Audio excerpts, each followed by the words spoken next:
Welcome back to Healthy Communities News. I'm Hilary Russo. Today we're on the beautiful campus of the University of San Francisco.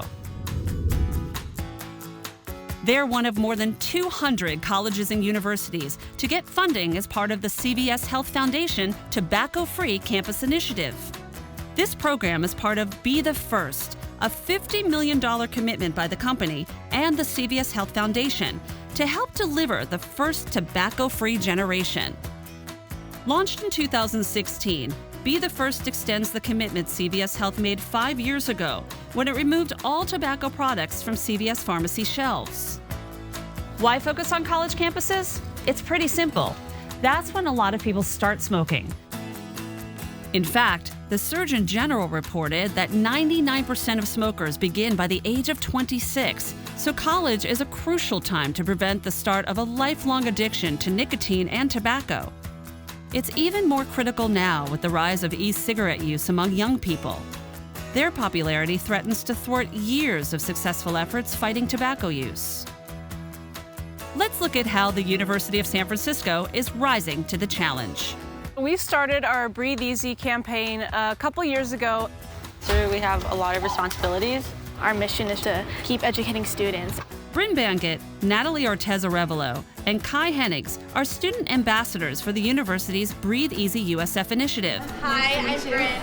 Having students at the heart of the campaign has proven to be very effective. Student ambassadors can approach their peers and tell them about the policy. Vidisha Sinha is the director of tobacco control initiatives at the American Cancer Society's Center for Tobacco Control.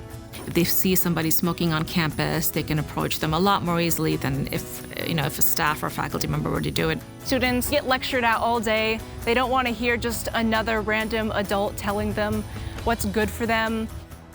The university received a grant from the American Cancer Society, funded by the CVS Health Foundation. One of the many things that students find attractive about the University of San Francisco is not only our diversity, but then how we build unity, how we build community. Father Paul Fitzgerald is the university's president. Underlying that is a whole campaign to create a very healthy living and learning community. And being tobacco-free is one of the pillars of us being a healthy community. USF began its journey to be a 100% smoke and tobacco-free campus more than a decade ago. But the road wasn't always a smooth one, as Associate Vice Provost Shannon Gary explained. Change is hard, so you have folks that are smokers that are going to continue to smoke. If you're really going to make changes, you have to change the culture. The way to change the culture is to educate people. Dan Lawson is the Senior Director of Health and Safety.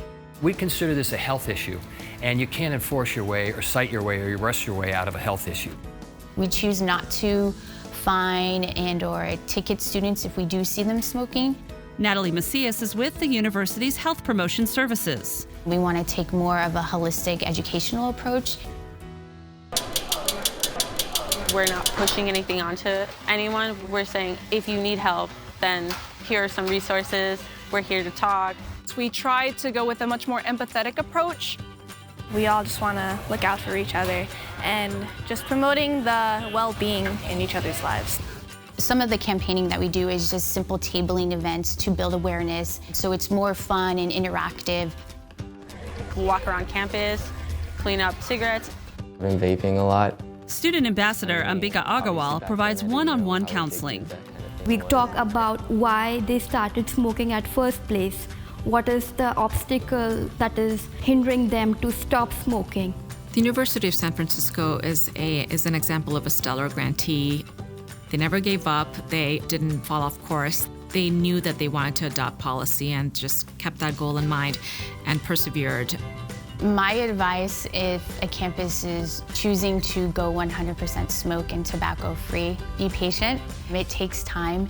It's also about creating a community that is safe, healthy, and well.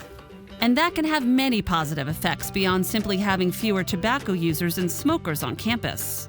It makes people more aware of our environment and being mindful of what effect one is having on others.